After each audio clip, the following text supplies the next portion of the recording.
जब 386 रुपये सिलेंडर था, 386 रुपये सिलेंडर था, उस समय सत्ता पक्ष के ही तरफ से एक माननीय मंत्री हुआ करती थी, वो सिलेंडर माथे पे रख करके डांस किया करती थी। और इसी सरकार में कि समाजवाद के पुरोधा परम आदरणीय लालू प्रसाद यादव जी जब सत्ता में थे तो गरीब रथ चलाने का काम किया था और गरीब गुरुआ भी एसी में सफर करने। गरीबी में नंबर 1 बिहार, बेरोजगारी में नंबर 1 बिहार, पलायन में नंबर 1 बिहार, अपराध में number 1 Bihar, school drop out में नंबर 1 बिहार, हत्या और बलात्कार में नंबर 1 बिहार।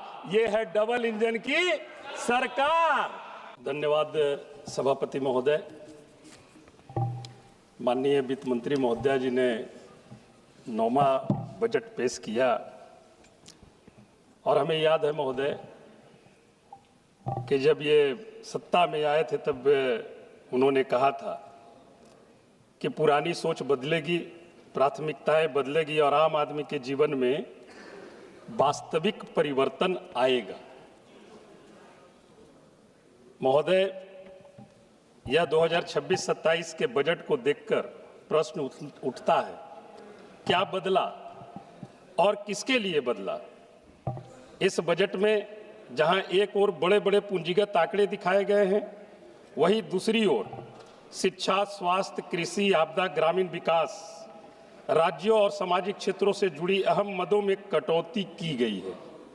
केंद्रीय बजट 2026-27 के दस्तावेज बताते हैं कि बदलाव नहीं बल्कि कटौती, ठहराव और कुप्रबंधन हुआ है। और इसका सबसे बड़ा नुकसान महोदय हमारे बिहार जैसे राज्यों को उठाना पड़ता है।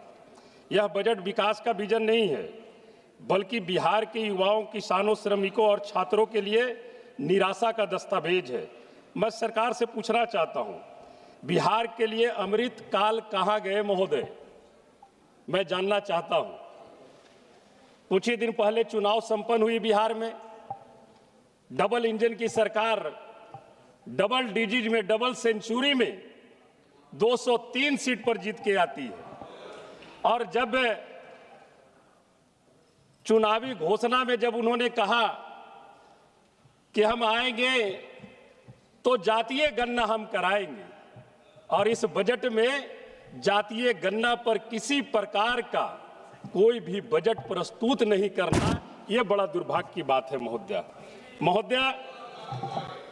मैं ये जरूर कहना चाहूंगा कि डबल इंजन की सरकार जिसे आप कहते हैं, ये बिहार पर सबसे बड़ा असर, इस तरह के बजट से सबसे बड़ा असर बिहार जैसे राज्यों पर पड़ता है।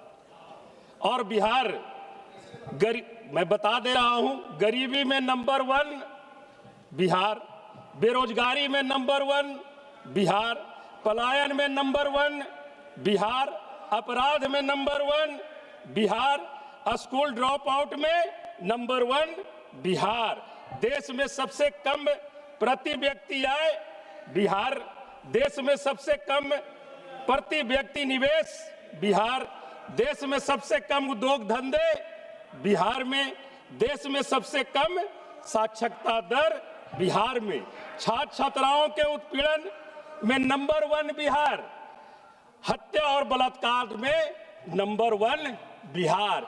यह है डबल इंजन की सरकार। ताज्जुब की बात यह है महोदया, एक 2 पॉइंट और मैं बताना चाहता हूं महोदया। केंद्र सरकार ने स्वयं एथेनॉल उत्पादन नीति लाई थी बिहार के लिए। उसके बाद क्या हुआ महोदया? सभापति महोदय, मैं बताना चाहूंगी, एथेनॉल उत्पादन नीति लाई थी केंद्र ने बिहार के लिए, और हुआ क्या? बोले थे उद्योग लगेंगे, रोजगार पैदा होंगे और पलायन रुकेगा।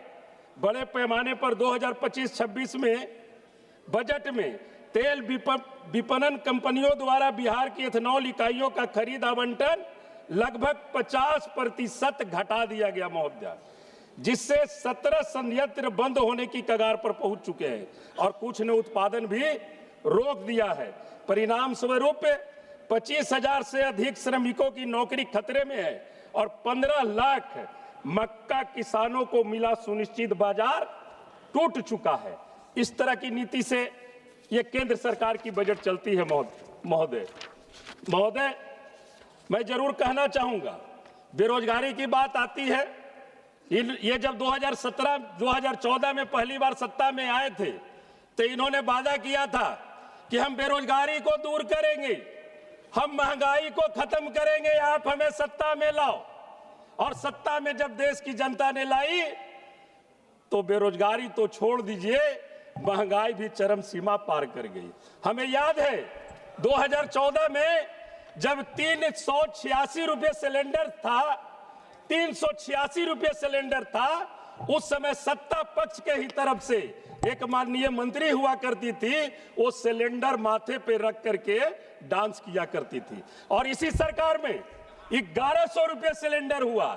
सत्ता पक्ष के लोग कोई किसी प्रकार का उनके कान पर कोई जू नहीं रहेगा। ऐसे बहुत आंकड़े हैं महोदय, मैं उन आंकड़ों में नहीं जाना चाहता हूं। सभापति महोदय, स्वास्थ्य के बारे में मैं एक थोड़ा सा उल्लेख करना चाहता हूं। भारत के नियंत्रण और महालेखा परीक्षा की 2024 की रिपोर्ट बिहार की स्वास्थ्य व्यवस्था की गंभीर विफलता को उजागर करती है। कैग के अनुसार राज्य में WHO मानकों की तुलना में 53% डॉक्टरों की कमी है। प्राथमिक व सामुदायिक स्वास्थ्य केंद्रों में लगभग 60% पद खाली हैं। अधिकांश जिला अस्पताल और CHC विशेषज्ञ डॉक्टरों के बिना संचालित हो रहे हैं, जबकि कई जगह ICU, ऑपरेशन थिएटर और ब्लड बैंक जैसे मूलभूत सुविधाएं भी उपलब्ध नहीं है। पूरे मगध क्षेत्र का भार मगध मेडिकल कॉलेज पर रहता है महोदय, लेकिन वहां भी PG स्नातकोत्तर सीटें बढ़ाने की प्रक्रिया अभी तक के धीमी चल रही है।